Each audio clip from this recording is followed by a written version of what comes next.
Muy buenos días a todos, bienvenidos al tercer día del LATAM FinTech Market. Estos últimos 2 días hemos venido hablando sobre inclusión financiera, talento FinTech. Hoy nuestro track se va a enfocar 100% en inversión desde dos puntos de vista. Uno, desde las empresas FinTech que han levantado capital en los últimos meses. Y dos, desde los inversionistas, ya sea VCs, fondos tradicionales, family office o aceleradoras que están poniendo su mirada en la industria fintech como una industria interesante. Antes que comencemos, quiero agradecerle nuevamente a nuestros sponsors.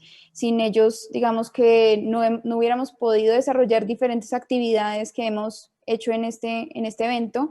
Entonces, nada, simplemente agradecerle muchísimo a Mastercard, a LexisNexis Risk Solutions, Microsoft, Temenos, Pirani y Collect, EY, FinSocial, VU Security, Banco Mundo Mujer, Reserve, Punto Red y ADS Móvil. Adicionalmente, quisiera nuevamente invitarlos a la muestra comercial donde están diferentes contenidos de nuestros expositores. Obviamente, con todo este tema de la virtualidad intentamos hacerlo lo más real posible, entonces ustedes pueden entrar y ver todo en 3D, pueden moverse por toda la muestra comercial como si estuvieran realmente ahí. Asimismo, encontramos una zona de networking donde ustedes pueden ser parte del chat, donde establecimos unos temas transversales a la industria muy interesantes y pueden ustedes mismos escribirle a personas que puedan ser de su interés para hacer negocios. Y nada, finalmente, ya para entrar en materia, hoy vamos a hablar, para iniciar esta jornada, sobre un tema muy importante y es cómo se prepara la inversión de tecnología financiera en Colombia, cómo estamos en ese aspecto. Camilo Sea, quien es la persona que nos va a acompañar en esta conferencia, es el CEO de Pronus. Esta es una boutique de inversión de empresas del sector financiero y fintech regulado. Tiene más de 20 años de experiencia en el sector privado y público, incluido Banco de la República, Ministerio de Hacienda, Superintendencia Financiera y Metro de Bogotá. Pronus hoy es la mayor estructuradora local de licencias financieras reguladas y fintechs. Y nada, simplemente darle la bienvenida a Camilo. Camilo es economista de la Universidad de los Andes, tiene maestría en economía de la misma universidad, es miembro de varias juntas directivas de ISA, de BNP Paribas Security Services, Wallet, de la EAN. Digamos que tiene todo ese conocimiento que necesitamos en este momento para comprender cómo se está preparando la inversión de tecnología financiera en Colombia. Entonces, Camilo, quiero agradecerte por estar aquí con nosotros el día de hoy, por compartir tu conocimiento, tu experiencia y simplemente considerarte más aliado que nunca en todo lo que nosotros venimos haciendo y haremos en el futuro. Bienvenido y puedes hablar ahora. Listo. Bueno, pues muchas gracias, Daniela, por la intro. Muchas gracias por la invitación, por supuesto, a Colombia FinTech. Es un gusto estar aquí nuevamente con ustedes. El objetivo de la presentación que voy a hacer hoy tiene como dos miradas. Uno, un poquito hablar efectivamente de cómo se prepara la inversión en tecnología financiera en Colombia, pero en segundo lugar y digamos también un poquito como para que le sirva a la gente como de guía, porque yo siento que hay muchos buenos emprendimientos por ahí que a veces necesitan un poquito como de guía. En este sentido, voy a tratar de dar algunos tips de cómo perfilar un proyecto interesante en FinTech o en InsurTech o en RegTech, en PropTech, en cualquiera de estas verticales para poder levantar capital más fácilmente en el mercado. Esa es un poquito como la visión que le he querido dar a la presentación. Si la ponemos, porfa, en la siguiente.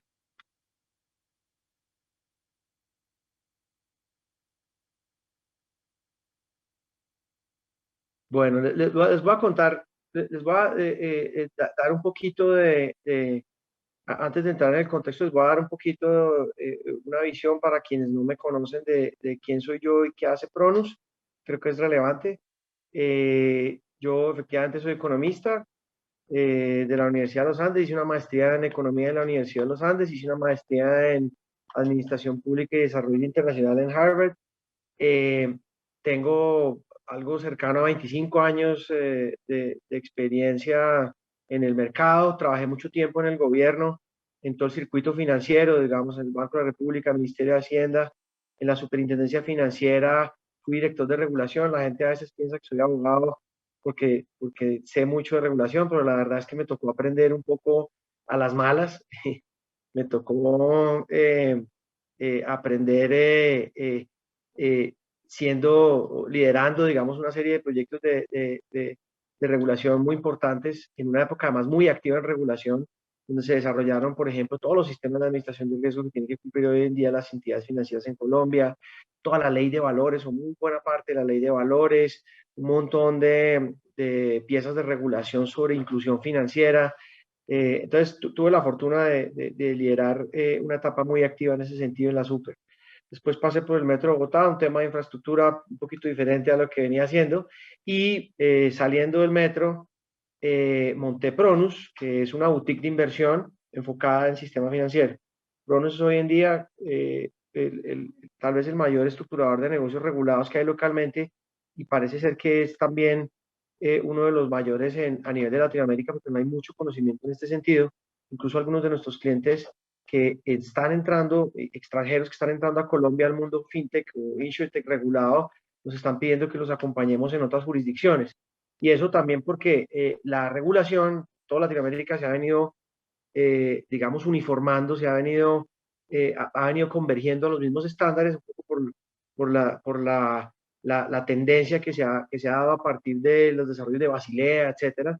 Pero también porque muchos de estos reguladores a nivel latinoamericano desde hace ya un tiempo vienen compartiendo experiencias, vienen trabajando en conjunto. Entonces ha habido convergencia en ese sentido. Eh, Además digamos, de hacer todo lo que se refiere a banca de inversión en temas digamos, de sistema financiero regulado, estructuración, levantamiento de capital, M&A. También tenemos dos líneas muy importantes, digamos, que son complementarias a esa primera. Una es de una compañía de tecnología que ofrece servicios tercerizados de gestión de riesgo, y otra es una compañía que está haciendo financiación estructurada, donde básicamente ofrecemos servicios de titularización para financiar activos financieros, tanto para originadores regulados como para originadores no regulados. Es un poquito como en síntesis lo que hace Pronus. Pronus Control, que es la compañía de tecnología para gestión de riesgos, y Pronus Capital, que es la de financiación estructurada. Muy bien. Ahora sí vamos al contexto. Siguiente, por favor.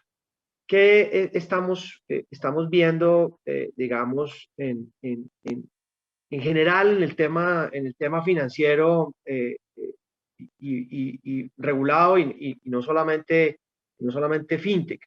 Digamos, obviamente el fintech es un espacio muy importante al que le vamos a poner más atención en esta presentación. El sector bancario, digamos que se pudo ajustar relativamente rápido a lo que implicó el impacto de la pandemia. Y eso digamos, fue también el caso en Colombia, no sin tener traumatismos importantes a nivel de todo lo que era desplegar servicios, digamos, para las personas y para las empresas que deberían tener un contenido digital. Digamos que cuando uno mira la experiencia en digitalización de la banca local o el sector seguros o el sector de inversiones a nivel local, y me refiero al tradicional, digamos que llegó tarde. Y hoy en día la mayoría de bancos y la mayoría de aseguradoras y de administradores de activos tienen, digamos, experiencias digitales relativamente o razonablemente buenas para los clientes, pero definitivamente no las ideales, o por lo menos no lo que ve uno en otras jurisdicciones donde hay mayor desarrollo de ese tipo de tecnología. La digitalización se potenció debido a la pandemia y la digitalización se aceleró y se aceleró rápidamente en el mundo financiero tradicional y por supuesto eso fue un escenario muy importante para que varias fintechs, muchas fintechs, insurtechs, regtechs empezaran a encontrar un espacio muy fértil de crecimiento. Por supuesto, todo originado, digamos, en la premisa de que debíamos tener tecnologías que nos permitieran bajo contacto personal, sobre todo en el 20, cuando hubo toda esta serie de lockdowns, de cuarentenas a nivel global. En Colombia fueron particularmente largas, lo conocemos, lo sufrimos y por ende muchas de esas nuevas entidades digitales que tenían esa tecnología disponible empezaron a crecer dramáticamente y empezaron a cerrar los espacios que el sistema financiero tradicional no podía cerrar. Incluso el gobierno, no fue solamente el caso en Colombia, empezó a buscar la manera de apoyarse en ese mundo fintech, insurtech, para poder, por ejemplo, en temas de pagos, muchísimo, para poder empezar a buscar la manera de distribuir recursos más rápidamente, de manera más ágil, sobre todo para distribuir subsidios y esquemas de compensación que se inventaron, digamos, un poco para mitigar los efectos de la pandemia. Entonces, podemos decir que la crisis, digamos, del COVID cambió al sistema bancario mundial y le puso encima una espada de Damocles muy afilada, obligándolo a digitalizarse y obligando, digamos, o a digitalizarse, digamos, intrínsecamente o de manera orgánica, o a digitalizarse de manera inorgánica a través de operaciones de M&A que se empezaron a ver, sobre todo en otras jurisdicciones, en donde las entidades financieras tradicionales empezaron a comprar rápidamente fintechs de pagos, fintechs digamos de transacciones, fintechs de crédito, y en general compañías de servicios financieros digitales de todo tipo para complementar la oferta tradicional. Colombia, digamos que ha mostrado un desempeño muy interesante a nivel regional. Ustedes en Colombia FinTech tienen muchas cifras sobre eso y lo han resaltado muchas veces. El tema, digamos, de lo que sería un ranking a nivel latinoamericano pone a Colombia, digamos, a mí me gusta dividir la parte hispanohablante de Brasil, digamos, sacando a Brasil del contexto, porque primero es otro mundo, es mucho más grande, es muy diferente, digamos, a la parte latinoamericana hispanohablante. Colombia podría estar siendo hoy en día top 2, digamos, debajo de México. Para mí le ha robado un poco el espacio a Argentina por todos los problemas políticos que ha habido en Argentina recientemente, aunque Argentina tiene un mercado digital bien interesante y bien desarrollado. Pero yo creo que Colombia se ha consolidado como un jugador muy importante en el mundo digital financiero en Latinoamérica. Y eso también es reflejo de lo que ha pasado en el mundo financiero tradicional. Si uno se pone a pensar, Colombia hoy en día es un centro financiero regional para Centro y el norte de Sudamérica, porque los bancos colombianos, y me refiero a los tradicionales, han venido adquiriendo una buena parte de la banca también tradicional centroamericana. Colombia digamos, los bancos colombianos son dueños de cerca de la mitad de la banca centroamericana. Entonces, ese referente pareciera ser que se está replicando en el mundo fintech y Colombia se está consolidando, digamos, como un hub fintech muy interesante y probablemente va a empezar a ser también un centro regional en ese sentido. Con todo este tema del desarrollo de la industria fintech, se ha mejorado, por supuesto, la inclusión financiera. Yo no voy a reparar mucho en eso porque, porque sé que lo han tocado en las conversaciones, en las presentaciones anteriores, pero sí creo que es importante mencionar nuevamente que eso ha sido un subproducto de todo este desarrollo fintech. Ha habido mucha inclusión financiera. creo que ha mejorado en general el bienestar financiero de las personas con base en este desarrollo fintech. Falta mucho, por supuesto, pero creo que esas brechas tan grandes que tenemos se han venido cerrando gracias, digamos, a todo este, digamos, éxito y todo ese desarrollo importante que ha tenido el sector en Colombia. Vamos a la siguiente, por favor. Muy bien. Yo quisiera hablar ahora un poco todavía sobre el tema de contexto de unas tendencias que estamos viendo muy interesantes en el mundo fintech. Fíjense que la primera ola fintech vino con una, digamos, con una digitalización de procesos relativamente tradicionales de servicios financieros. Cuando uno ve lo que son incluso fintechs muy interesantes y muy reconocidas a nivel internacional como Nubank, se trata de entidades que al final no están ofreciendo un servicio tan distinto, tan disruptivo per se, como si en la forma en que se ofrecen. Nubank, por ejemplo, ofrece una cuenta de depósito y una tarjeta de crédito. Cuentas de depósito y tarjetas de crédito hay hace décadas, varias décadas a nivel global.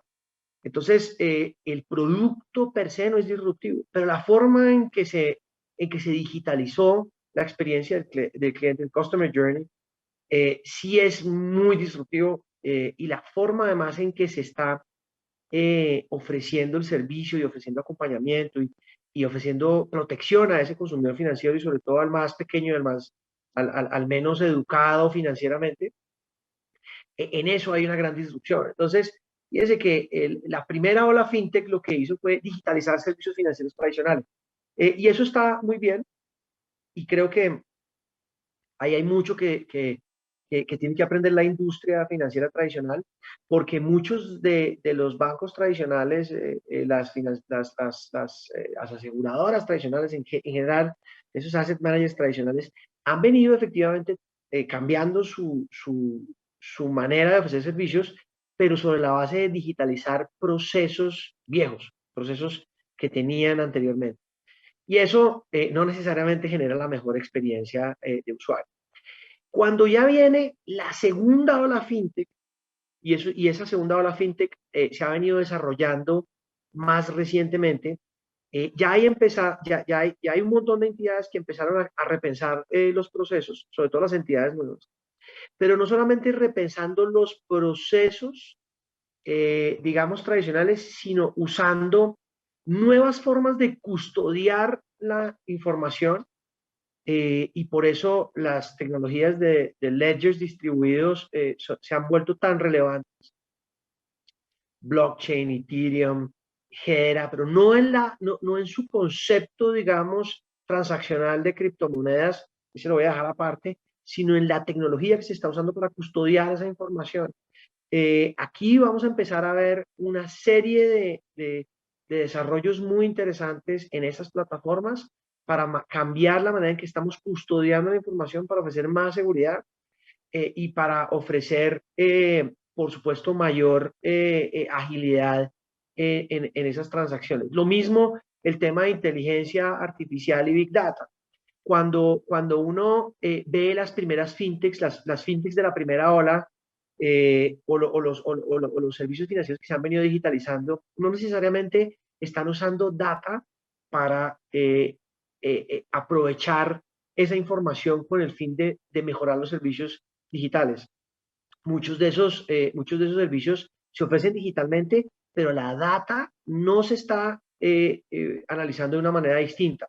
Vamos a empezar a ver mucha inteligencia artificial y mucho uso de Big Data, mucho uso de minería para poder, digamos, cambiar la forma en que se ofrecen servicios financieros y entrar a ofrecer servicios financieros incluso a población que antes no lo tenía. Y de ahí que esté empezando a ocurrir que toda la penetración apenas estamos empezando a ver realmente una mayor penetración por cuenta del fintech, el insurtech, el regtech, en penetración, digamos, en capas donde antes no entraba el sistema financiero tradicional, volviendo digamos, el componente de penetración más importante, realmente llegando a la base de la pirámide. Yo que fui regulador y trabajé en el gobierno, les puedo decir que desde mi época, y estamos hablando de hace más de 10 años, eh, había mucha preocupación por la penetración financiera y nos dábamos, digamos, un poquito el lujo de hablar de penetración financiera sobre la base de las transacciones. Y decíamos, no, es que microcrédito o crédito, digamos, a esas capas de población más riesgosas no va a haber todavía, porque lo primero que tiene que haber es penetración en el mundo de pagos. Primero vamos a ver pagos y después de ver comportamientos de pago y tener, digamos, series de comportamientos de pagos, vamos probablemente a ver digamos, más oferta de crédito. Pues bien, eso no fue tan cierto. Y eso no fue tan cierto porque al final, si uno no usa robots especiales para analizar esa gran cantidad de información, esa gran cantidad de data, los pagos, el pago de una vez al mes o 2 veces al mes de una persona, digamos, de la base de la pirámide, no va a ser suficiente para que esa información determine su capacidad de pago y por ende alguien le preste. Entonces vamos a empezar a ver y estamos empezando a ver lenders digitales mucho más sofisticados que realmente están usando Big Data e inteligencia artificial. El tema de finanzas sostenibles también se disparó, incluso se disparó por cuenta de la pandemia, siento yo.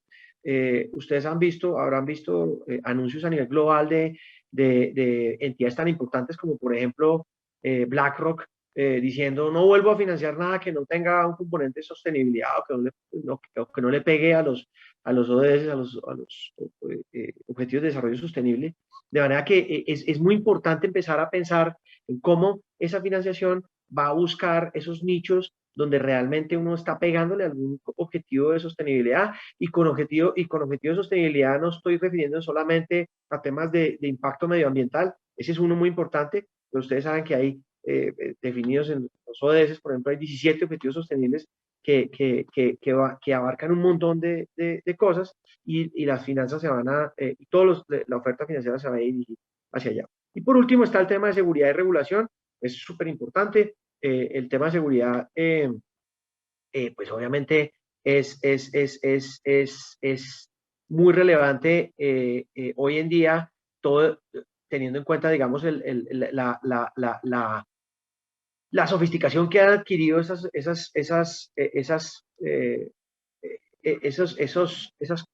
empresas de tecnología, digamos, ilegales que están hackeando, que están buscando robar la información de las personas. Y yo creo que ahí va a haber mucho, digamos, un reto muy importante para los próximos años, al igual que en la regulación. Hay un tema de regulación que a mí me preguntan con frecuencia, incluso son cosas que yo le he hablado con el gremio, con Colombia FinTech, sobre el tema de la regulación. La regulación es importantísima. Las fintechs no reguladas tienen un espacio de mercado y tienen múltiplos interesantes, pero las fintechs reguladas tienen un mayor espacio de mercado, son mucho más escalables y los múltiplos son locos, son mucho mayores que las fintechs no reguladas. Por eso con frecuencia me encuentro con fintechs que me dicen, oiga, yo ya tengo un tamaño suficientemente grande, pero quiero dar el paso para volverme realmente relevante y escalar local o regionalmente. La respuesta está en la regulación. La forma en que eso se logra es volviéndose regulados y como les digo, los múltiplos son mucho mayores y la escalabilidad, pues evidentemente es mucho más interesante. Bueno, muy bien. Eso era como un poquito de contexto que les quería dar. Voy a pasar un poco ahora a hablar de aspectos claves para atraer inversión fintech. Y digamos que aquí, como les dije, voy a tratar de abarcar todos los temas que debería estar mirando una fintech a nivel local. Independientemente de su tamaño, voy a tratar de ir ajustando en la conversación lo que sería relevante para un tamaño pequeño, para un tamaño grande. pero estos son cosas que me preguntan con mucha frecuencia. A mí me preguntan con mucha frecuencia cuáles deberían ser esos aspectos claves para poder atraer inversión de capital, para poder atraer inversión de deuda a una fintech, independientemente de su tamaño. Bueno, yo he identificado dos elementos básicos que creo que hacen más atractivas esas inversiones. En primer lugar, eh, y suena como obvio, pero no siempre, no siempre se entiende así de elementalmente. Se requieren unas proyecciones financieras muy robustas con un plan de uso de los recursos muy claro. Yo creo que parte de lo que le pasa muchas veces a los emprendedores en el mundo fintech, y de nuevo, uso la palabra fintech como un genérico, porque estoy hablando de fintech, insurtech, regtech, proptech, todas esas cosas. Siempre se piensa, digamos, en una capa de proyecciones financieras, tocando aspectos, digamos, de los ingresos proyectados, eh, algunos con algo más de detalle en los gastos, pero, pero no necesariamente se hace una construcción muy clara que muestre las etapas del proyecto en esas proyecciones y que se abarque un horizonte de tiempo relativamente largo y bien organizado. Eh, a veces las fintechs tratan de levantar plata para 3 o para 6 meses, para 8 meses. Y resulta que el levantamiento de recursos es súper demorado, sobre todo en un país como Colombia, donde no hay una industria de bicis muy fluida. Entonces, para nosotros en Pronus, normalmente nuestros espectros de modelación para levantamiento de capital consideran periodos no menores a 18 meses. En esos 18 meses uno tiene que mostrar muy bien de nuevo cómo uno está levantando, cómo está uno, perdón, usando los recursos para CAPEX, muy importante, cómo está usando los recursos para OPEX, es decir, cómo está usando los recursos para las inversiones en capital, cómo está usando los recursos para las inversiones en costo operativo puro, cómo está usando dentro de ese mundo del OPEX, digamos, los recursos para la adquisición de clientes y tener muy claro cómo es el costo de adquisición de clientes. Ahorita voy a volver sobre ese punto. Y en esa evolución a 18 meses, tener muy claro cuándo se está levantando la siguiente, eh, eh, cómo se está conectando la ronda de capital actual con la siguiente ronda. Eh, yo cuando presento un pitch de inversión a un inversionista para una fintech, siempre le muestro lo que ocurre con la ronda actual y especulo, porque es una especulación, lo que puede pasar con la ronda siguiente. Yo le pongo y le construyo un equity story al inversionista en donde le muestro cómo se va a convertir a capital, por ejemplo, si estamos usando una nota convertible, cómo se va a convertir a capital su inversión, con qué descuento y con qué cap, pero además, ¿qué pasa con la siguiente potencial ronda y cómo se diluiría, pero cómo sería el efecto dilutivo sobre el valor de su equity en términos, digamos, de participación, pero en términos, obviamente, de apreciación? Entonces, es bien importante eso porque al final uno no está contando una historia, es como, yo lo pongo de la siguiente manera, mostrarle al inversionista una foto hoy y una foto dentro de 18 meses no es suficientemente convincente. Al inversionista hay que mostrarle un video. Y el video es esta historia que les estoy contando, una proyección a 18 meses como mínimo, ojalá más, que muestre la ronda actual, que muestre cómo se convierte a capital esa ronda en 18 meses y cómo eventualmente podría haber una siguiente, cómo se vería ese inversionista ya en el cap table en una siguiente ronda después de 18 meses. En el caso de fintechs que se quieran regular, las proyecciones financieras tienen que tener 5 años. O sea, la superintendencia, cuando me siento a discutir estos temas con la superintendencia financiera, me está pidiendo series de 5 años y el primer año con un nivel de detalle súper específico, milimétrico, de cómo va a ser, cómo van a ser, cómo va a funcionar el flujo de caja. De manera que ahí hay que hacer un esfuerzo bien importante. Yo sé que muchos, digamos, muchos emprendedores en el mundo fintech son muy entusiastas, digamos, de su emprendimiento, de su fintech, pero a veces les cuesta trabajo y les da jartera construir modelos detallados. Esa es la base de todo. Y sobre todo pensando en ese tema, digamos, de las rondas secuentes, del equity story y del cap table. Cómo se va moviendo el cap table en el tiempo.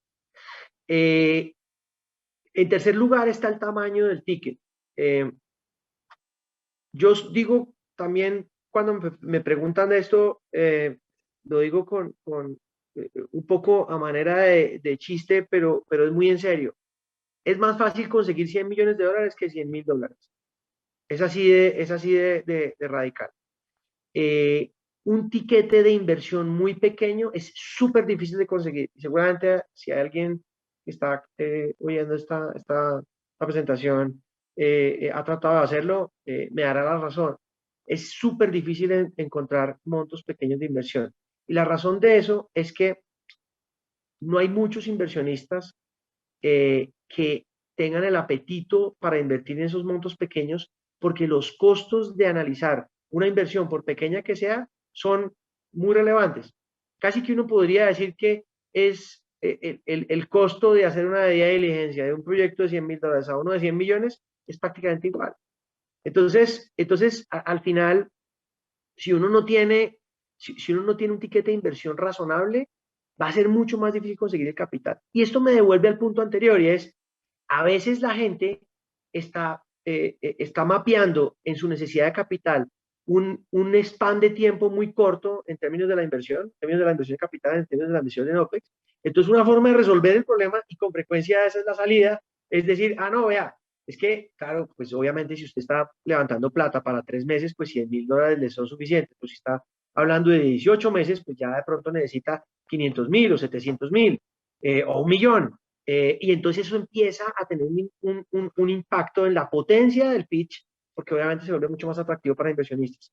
Entonces, este tercero, el tamaño del ticket, está bien relacionado con los temas anteriores.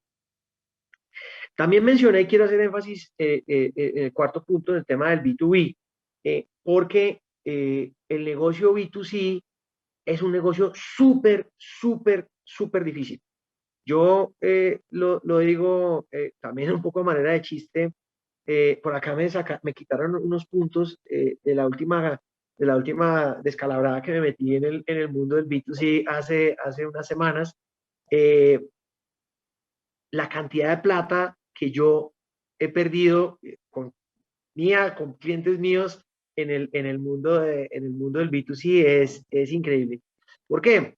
Porque el problema del B2C es que los costos de adquisición de clientes son altos y la forma de adquirir clientes a través de marketing digital no es ciencia exacta.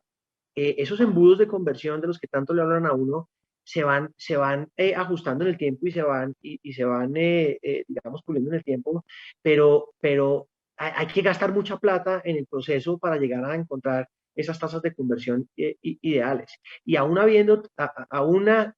teniendo tasas de conversión buenas, pues esa es la gasolina de un modelo de B2C. La gasolina de un modelo de B2C es métale marketing, métale marketing, métale marketing.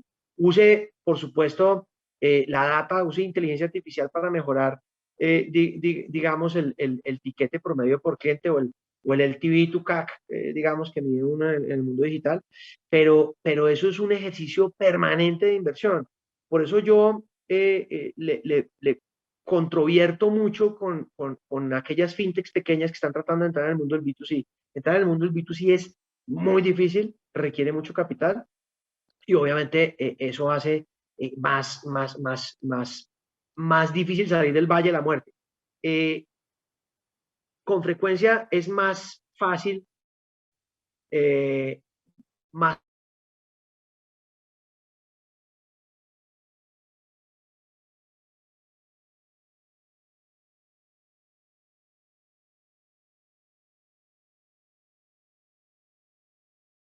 eh, eh, cercanos, donde yo tengo presumiblemente menores costos de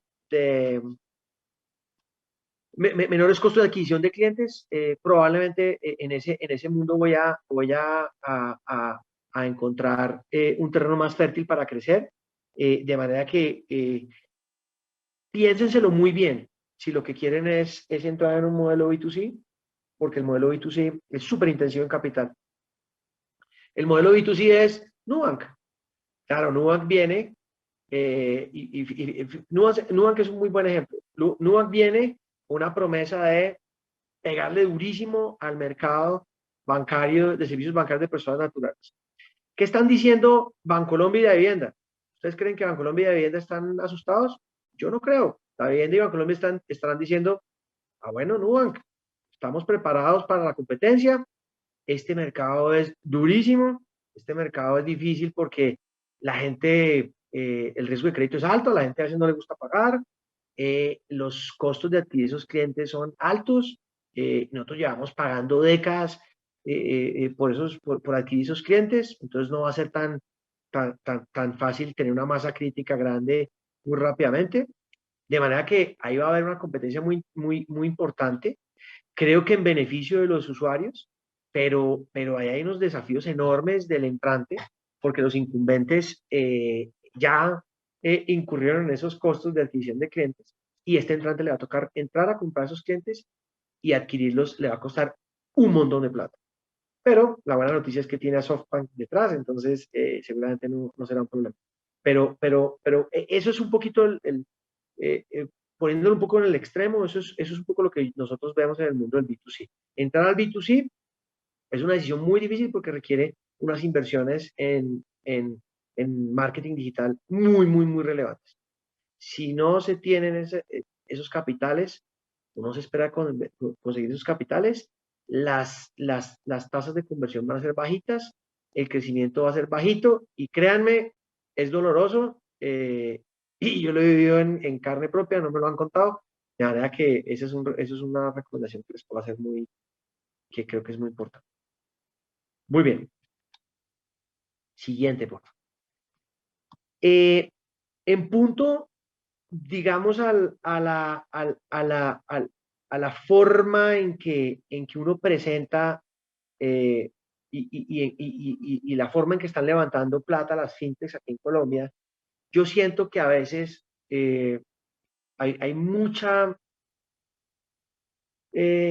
llamemos, para ponerle un nombre, digamos, asertivo, hay mucha opacidad tal vez, o no hay suficiente contundencia en la forma en que se presentan los esquemas de monetización.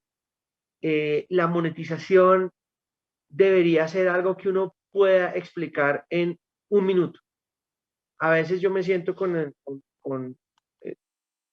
fintechs chéveres, con buenos, digamos, modelos de negocio, que se demoran 40 minutos, una hora explicando cómo van a monetizar los datos que están adquiriendo en un mercado específico. Eso no, eso de verdad distrae la atención del inversionista y no le deja un mensaje claro y probablemente lo desestimula. Una de las cosas en que uno más esfuerzo tiene que hacer es en identificar una forma, literalmente el elevator speech de un minuto de cómo se monetiza el modelo. Uno después se puede gastar más tiempo en el modelo financiero, en las proyecciones, pero en el esquema de monetización, uno tiene que dejarlo tan claro que en un minuto 30 se entienda. Y eso es un esfuerzo que normalmente no siempre hacen bien las fintechs y las compañías en el mundo digital.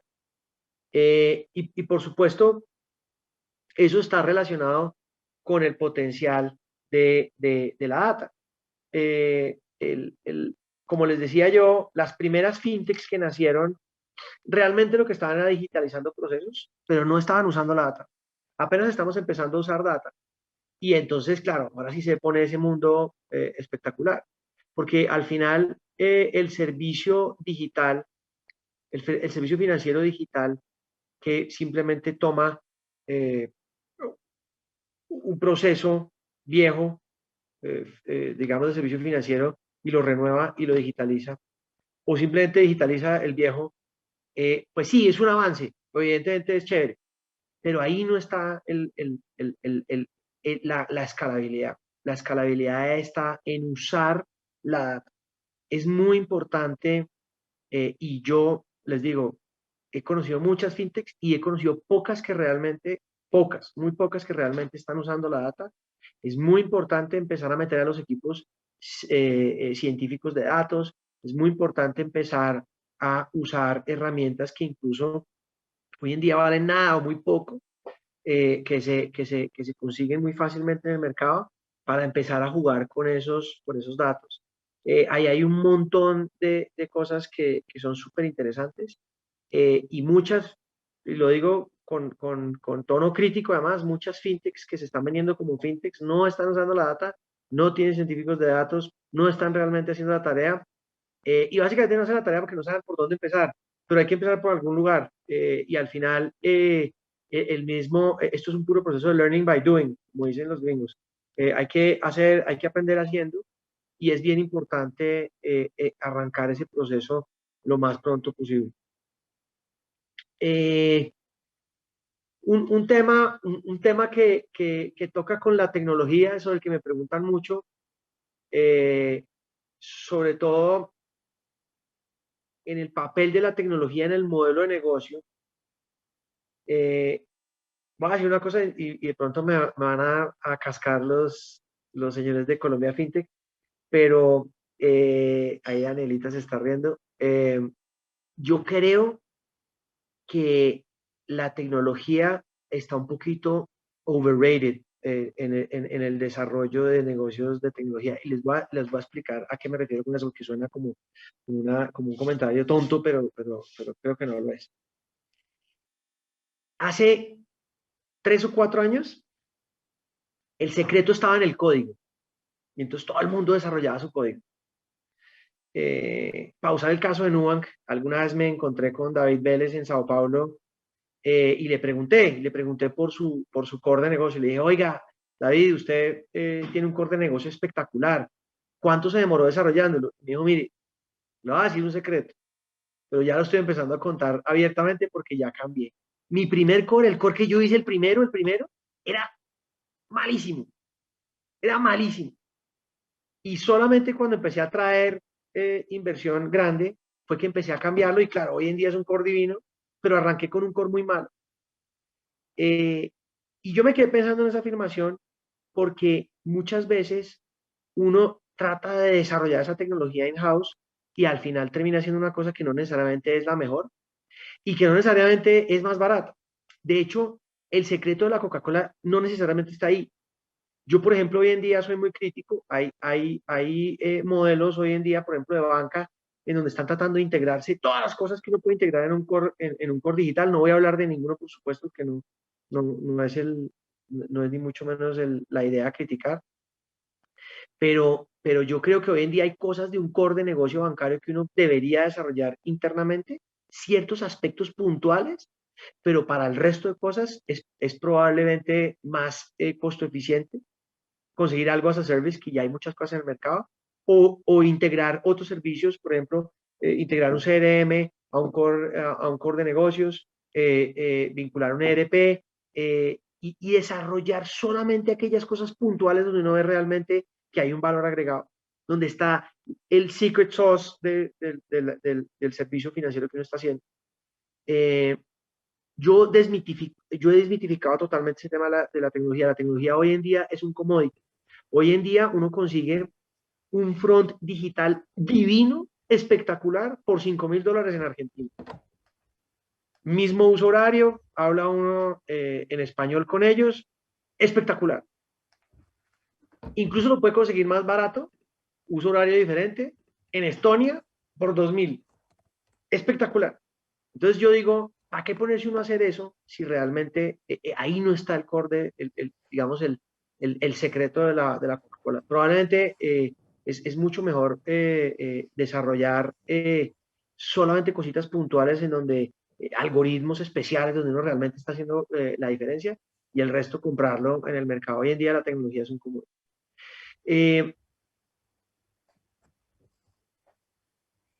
Y eso también me lleva a pensar y hablar del tema de la escalabilidad y la expansión del negocio.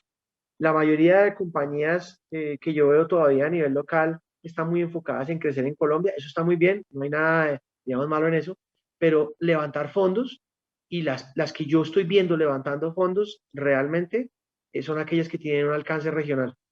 No hay ningún fondo serio de venture capital eh, en Estados Unidos o en México, digamos, que es nuestro mercado más cercano, que esté invirtiendo en negocios que solamente vayan a tener un desarrollo en Colombia. Tienen que tener una escala regional. Eh, yo asocio eso además a la capacidad que tenga el modelo de negocio de ser realmente replicable, y es decir, que no tenga tanta asociación, o que no esté tan platanizado, quiero decir, para poner un nombre, que no tenga tanta asociación con la realidad local colombiana, sino que al final esté asumiendo que esto que se hace así en Colombia probablemente se hace de una manera muy similar en Chile, probablemente se hace de una manera muy similar en México o en Perú. Eh, en el mundo, por ejemplo, de servicios bancarios, yo veo una escalabilidad enorme porque efectivamente muchas cosas se hacen aquí, que tenemos aquí en Colombia y que creemos que son particularidades de nuestro mercado, son igualitas en otras jurisdicciones, al menos en América Latina. Cuando uno piensa así y le da ese toque de escalabilidad y de expansión regional, hace mucho más atractivo el tema, y yo estoy viendo muchas compañías, varias compañías que están empezando, eso no era tan común, empezando a pensar así y se van a volver más atractivas para atraer capital en el futuro próximo. Muy bien. Siguiente, por favor. Ya para ir cerrando un poquito, eh, eh, hay unos temas últimos que creo que son también muy importantes, eh, que cuando ve uno claridad en eso, en las fintechs, uno ve el norte y ve facilidad en levantamiento de capital, un entendimiento del mercado. Yo he visto muchos emprendedores en el mundo digital, muchos, que vieron un problema y entendieron un problema y que desarrollaron una solución para ese problema digital. Chévere, eso está muy bien, eso es parte integral de una propuesta de valor para un inversionista. El problema es que a veces no son tan acuciosos y no son tan detallados estudiando el mercado y estudiando el mercado relevante y estudiando a los competidores y lo que están haciendo los competidores. Eh, por ejemplo, pasa mucho en el mundo fintech. Uno ve muchas fintechs tratando de mejorar servicios financieros, eh, partiendo de la forma en que esos servicios financieros se prestan de manera inadecuada, digámoslo así, en el mundo tradicional, pero no necesariamente van y miran cuáles son los drivers de esos mercados y cómo se compiten esos mercados y qué están haciendo esos jugadores que están prestando, esos jugadores, por ejemplo, tradicionales que están prestando esos servicios de manera inadecuada en ese mercado tradicional. Eso es bien, bien importante, porque ganarle a esos jugadores no es trivial solamente con la apuesta de un servicio mejor. Y ahí, vuelvo e insisto, hay muchas historias que uno puede contar, y sobre todo en el mundo B2C. Yo he conocido muchas fintechs en el mundo B2C que no crecieron y que no crecieron porque pensaron que el mercado estaba digamos que el mercado no se había desarrollado con una serie de problemas en la oferta del servicio, cambiaron el servicio, mejoraron el customer journey, pero eso no generó una mayor tracción. Y la respuesta es que de pronto la pregunta no estaba bien formulada. De pronto el tema del mercado no está solamente en el customer journey, siempre va a ser ese un aspecto muy relevante. De pronto el problema estaba en la arquitectura del mercado, cómo están compitiendo los jugadores ahí, cómo llegan los clientes ahí, qué entienden esos clientes y qué quieren, y qué quieren esos clientes dependiendo de su edad. Hoy en día, por ejemplo, estamos viendo cosas interesantes. Yo estoy súper interesado en el mundo yo estaba muy metido en el mundo financiero diversificado. Claro, porque yo soy más viejito, y entonces a mí cuando me enseñaron finanzas, yo aprendí que un aspecto muy importante de las finanzas era la diversificación. Toda esta disparada que hay hoy en día en las plataformas de juego, en las plataformas de inversión en cripto o en fractional shares, lo que reconocen sobre todo es un apetito muy distinto que tienen nuevas generaciones, millennials y centennials, por el riesgo. Incluso pareciera ser, y hay estudios que sugieren que es un poco también consecuencia de la pandemia, como estuvimos encerrados en cuatro paredes tanto tiempo, por eso se dispararon las plataformas de juego a nivel global. Las plataformas de juego de todo tipo, de apuestas deportivas, de juego de azar, las plataformas de fractional shares, las plataformas de criptos. Ahí estaba jugando con una, recién no les voy a decir el nombre para no hacer una promoción indebida, pero estaba jugando con una a la que le metí plata para apostar, digamos, en criptos y en fractional shares. Hay fractional shares que no le permiten comprar a uno si no es apalancado. O sea, yo tengo que tomar una exposición de 5, 10, 15, 20x para poder tomar eso. Eso en una movida adversa del mercado me borra el capital de la inversión. Y uno diría, pero ¿cómo es posible si eso fue lo primero que me enseñaron que no debía hacer uno en el mundo financiero? Bueno, eso es lo que quiere el mercado hoy. Por eso es tan importante tener un mejor entendimiento del mercado. Por eso es que hay que hacer buenos estudios de mercado, donde uno cree que está la luz, no está el problema. El problema está probablemente en un sitiecito, en un rinconcito donde no hay luz y hay que usar una linternita para apuntar allá y entender eso. Es muy importante tener muy buen entendimiento del mercado. Un gobierno corporativo robusto. Yo no me canso de decir eso. Las inversiones, las fintechs que están tratando de levantar capital en Colombia a veces tienen el problema de que es un poco la forma en que nacieron, tienen un emprendedor muy fuerte, digamos, con un carácter muy fuerte, muy recio, pero ese emprendedor hace lo que le da la gana. El gobierno corporativo es fundamental, y más cuando uno va a traer capital de un inversionista con el que uno se va a ver una vez al mes, o con alguna frecuencia, pero no todos los días. El gobierno corporativo es brutalmente importante, y más en el mundo regulado. En el mundo regulado eso sí que tiene otro contexto. Pero ese gobierno corporativo es además el que hace que los múltiplos sean mucho más altos. Entonces yo los invito a que repiensen el tema del gobierno corporativo. Hay que darle confianza a los inversionistas, mayor acceso a información a esos inversionistas, y por ende eso va a generar mayor acceso a la financiación. Una parte de ese gobierno corporativo se refleja en la gestión de riesgos.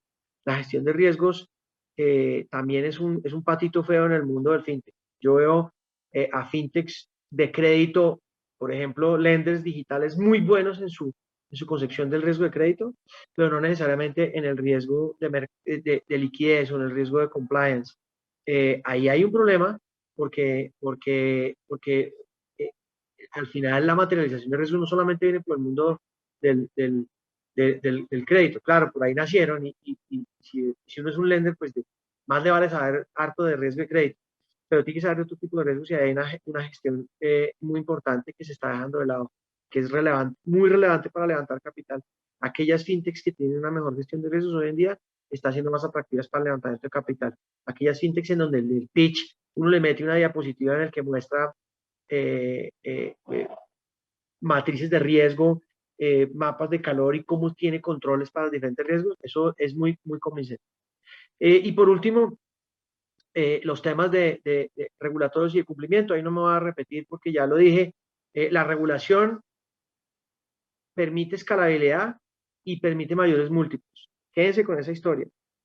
Las fintechs reguladas, la primera, déjame ponerlo así, la primera ola de fintechs quería ser desregulada. Eran fintechs, digamos, que mostraban o que reflejaban una rebeldía, digamos, de ese mundo digital en contra del servicio financiero tradicional. Chévere, súper lindo.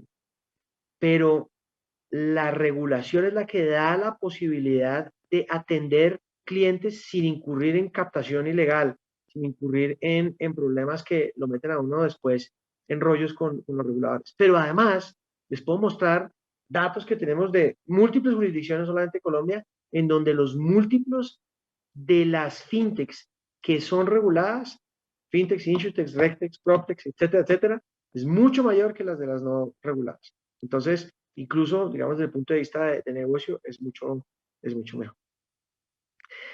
Muy bien. Voy a cerrar creo que ya se nos acaba el tiempo, para hablar de tres temas finales.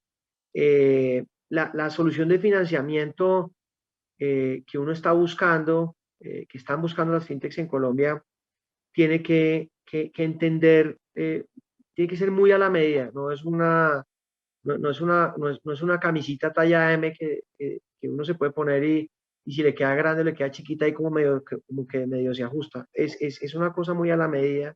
Se requiere una historia muy acompasada con el modelo de negocio, con el modelo financiero. Se requiere para aquellas fintechs, además que son más grandes, se requiere pensar en esquemas de capital, en esquemas de capital en el mercado de capitales, vale decir. Se requiere pensar en esquemas, por ejemplo, como la titularización. Hace poquito me entrevistó algún medio de comunicación y me preguntaba cómo hacer para financiar fintechs medianas o grandes si los bancos no les estaban dando fondeo estable y recurrente. Bueno, la respuesta está en el mercado de capitales.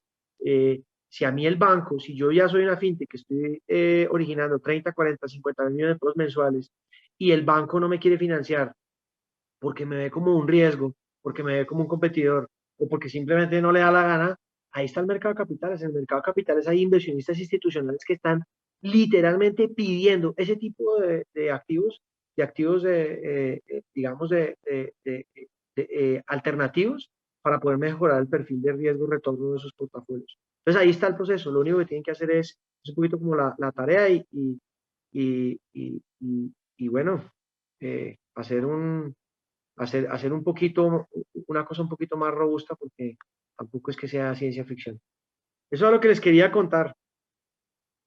Me demoré una hora. Mucho. Cami, excelente. En verdad no sabes la cantidad de gente que me está pidiendo la presentación que hiciste el día de hoy. Por La favor, pásala presentación. y encantado creo que ya no hay más espacio para preguntas, pero ahí están mis datos, que me escriban y yo con mucho gusto les respondo. Me encanta ayudar a la gente. Excelente, claro que sí. Igual tenemos una zona de networking donde pueden hacer las preguntas y si quieres te pasas, no sé, 5 minuticos y hablas con la gente que tal vez quiera entrar en contacto contigo, si te parece. Listo, Te agradezco listo. muchísimo, en verdad. Voy a seguir molestándote con un montón de cosas porque uno de los objetivos estratégicos, como bien lo he dicho, para Colombia FinTech, para el gremio en general, es convertirnos en un hub de inversión FinTech. Entonces creo que realmente tienes muchísimo que aportarle a las empresas para que se preparen perfectamente a la hora de hablar con un inversionista. Súper. Gracias, Buenísimo. Camilo. Muchas A gracias. ti, Dani. Chao, muchas gracias. Que estés muy bien.